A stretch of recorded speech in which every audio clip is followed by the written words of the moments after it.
Welcome to the Cheating Secrets channel. We hope you enjoy today's story. Ron Wiseman couldn't wait to get back home to Amy, his beloved wife of 10 years. She wasn't just a beautiful woman who kept herself in great shape, but also a fantastic cook and the best lover a man could wish for. The day before, Amy mentioned that she would like to invite her new boss, Mike Armstrong, over for dinner. According to her, he wanted to meet her husband and get a feel for her family's atmosphere. Ron saw nothing wrong with it and said he would like to meet her new boss, especially since the last two people in that position had not lasted long and left under somewhat mysterious circumstances. The very last person in that position quit after just a few months, claiming he needed an extended creative break in Sri Lanka to find himself. And the person before him was found decapitated in his garage with his hands tied behind his back. The police declared it a suicide, but his genitals, which had been surgically removed, were never found. Ron noticed the time and sent a message to his wife before locking his office, letting her know that he was already on his way.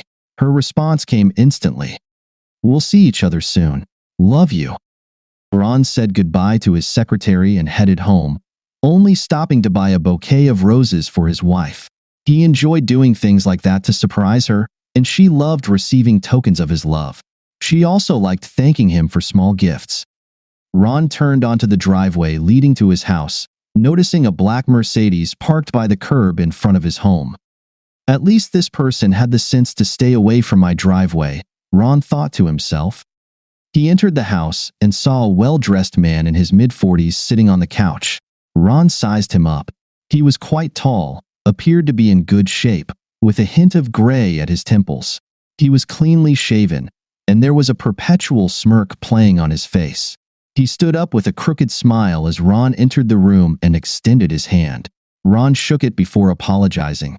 He went to the kitchen and handed Amy the bouquet before enveloping her in his arms. Her face lit up as she took the flowers. "I'll have to properly thank you for this later," she whispered.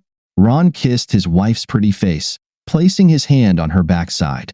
"Now, be a good host and go say hello to Mike," she said.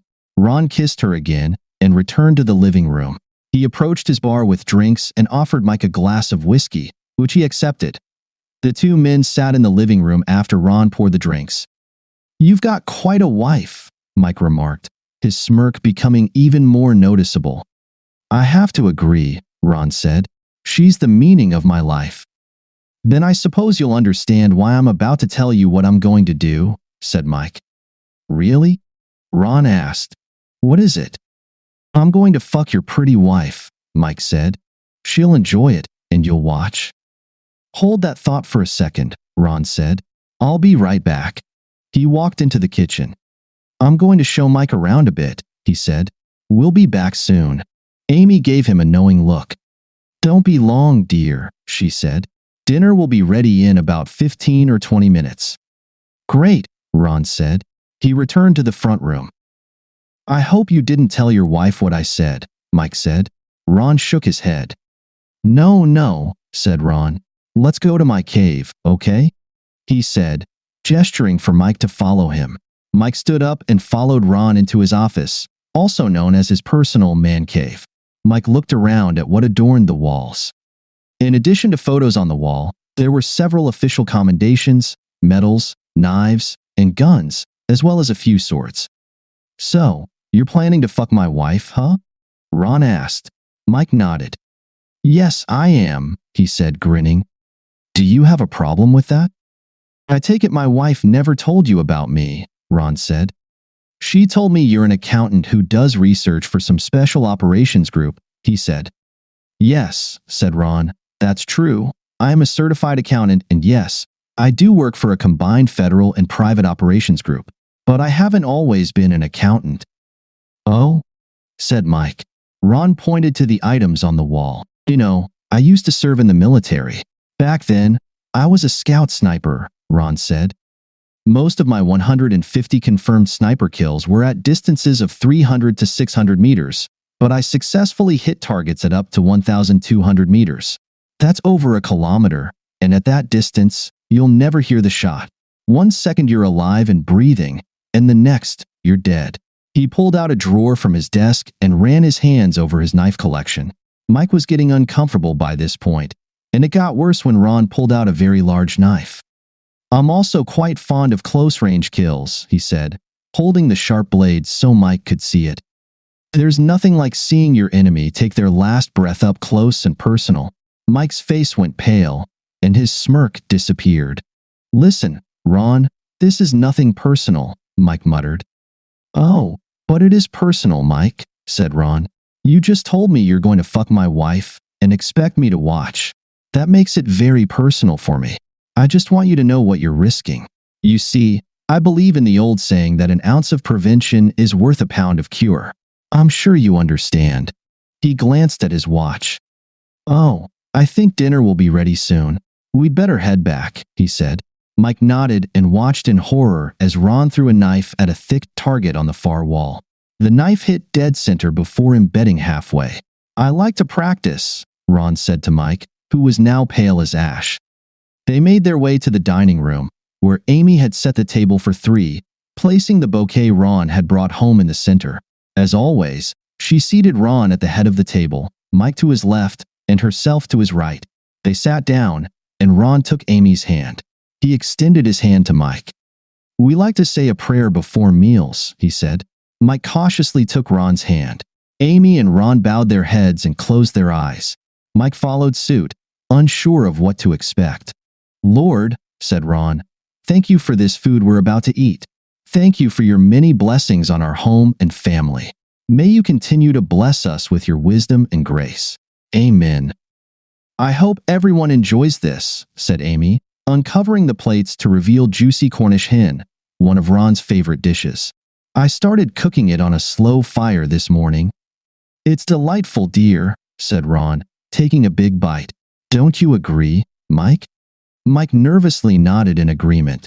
"Yes, it's very tasty," he said. "You cook wonderfully, Amy." Ron noticed Mike nervously looking at him as he praised Amy's cooking. "Don't worry, Mike," he said. "I never kill anyone at the dinner table, do I, dear?" Mike's face turned pale as Amy nodded approvingly. "Not without good reason," she said. "It can get quite messy, and I really don't like having to scrub blood off the tablecloth," she added. "After all, it's over 100 years old." "By the way, dear," said Ron, "Mike told me he plans to fuck you, and he wants me to watch. Did you know anything about this?" "Really?" asked Amy. "No, he's never mentioned anything like that to me." She looked at Mike. "Is that true, Mike? Are you planning to fuck me?" "Please, Amy, I never said that."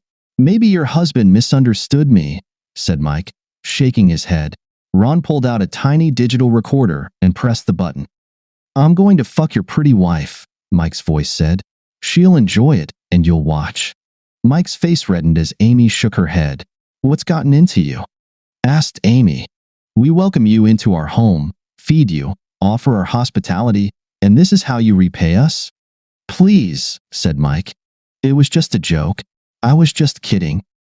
"Well, there you have it, dear," said Ron. "It was just a joke." "I don't know," she said. "What's the climax?" "I'm not laughing." "Listen, that's not what I meant," Mike said, raising his hands. "Really? Is this what you told the husband of your last ex-wife you slept with?" Ron asked. "What are you talking about?" Mike asked. "I told you. I'm an investigator. I checked you out when Amy told me about you," Ron said. "According to my findings, you were quietly let go from ASM Enterprises 3 months ago after being named in a civil suit for alienation of affection.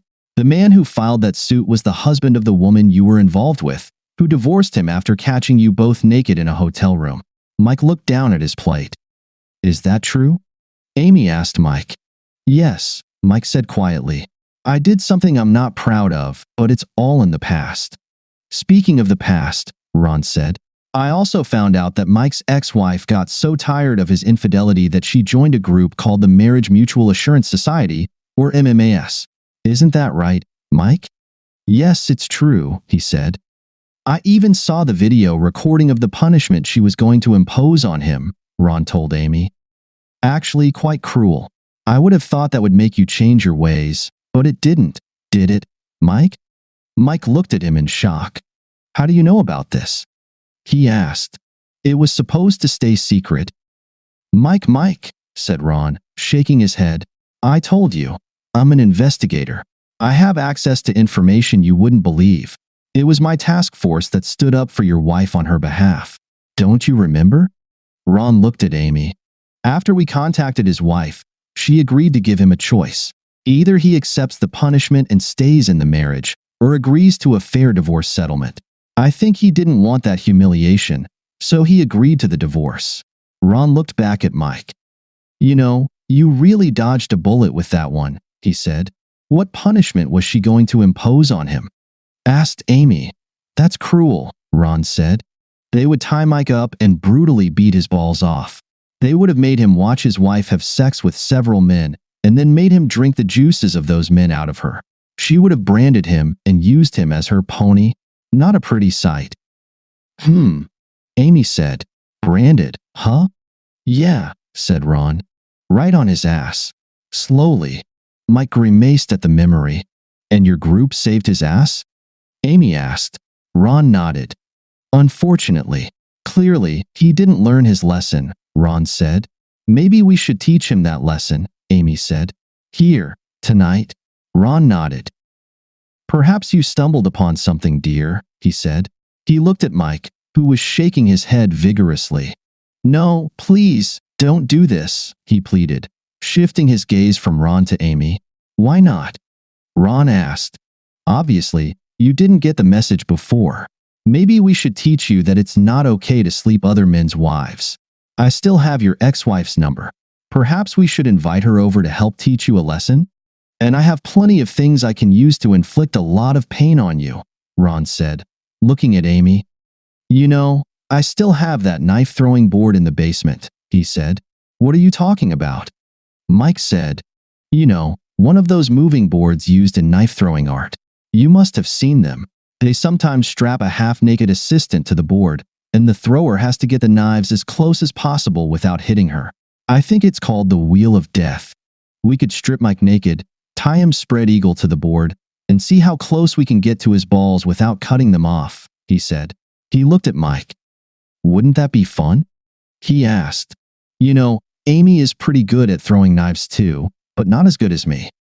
Is that the spinning board? Amy asked. Ron nodded. Oh yes, that would be fun. We could place bets to see who gets closest. She looked at Mike. Come on, Mike. It would be awesome. Mike jumped out of his chair, his face pale, eyes wide open, and his body physically shaking with horror. No, he said. You people are insane. Listen, it was just a joke. Please forget I said anything. He tried to turn away, but Ron grabbed him, turned him around, and pressed him against the wall, keeping a hand on Mike's throat. Amy joined him with a two-pronged serving fork in her hand.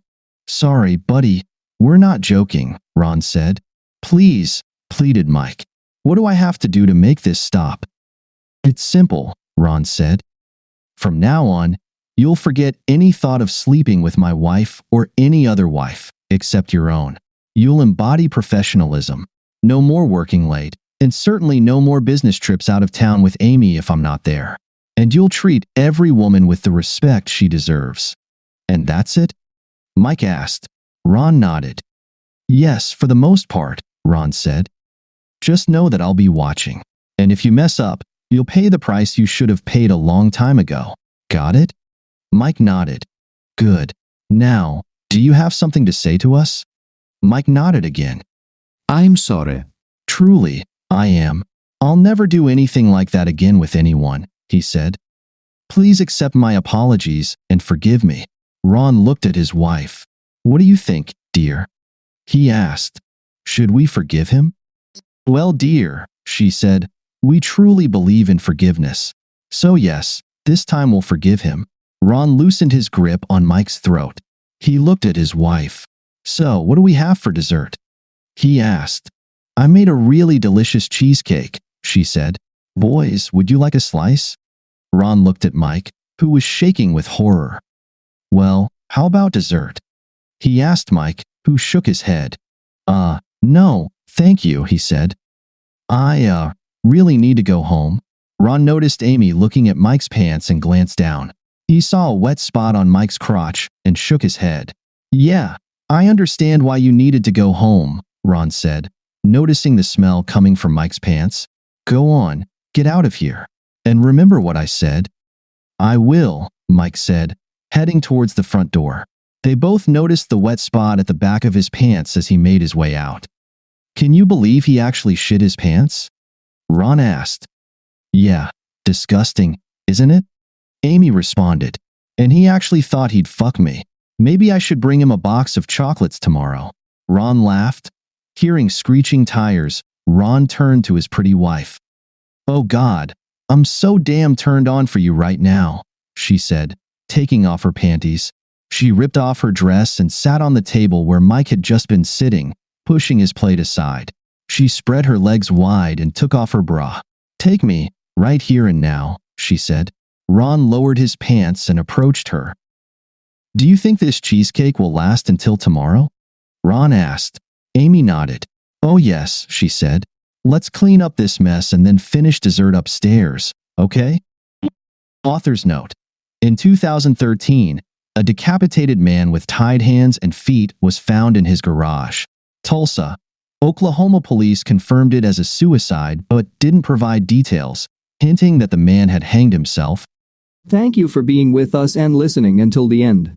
If you found it interesting, please subscribe, give us a like, and leave your comments. And we'll see you on the Cheating Secrets channel.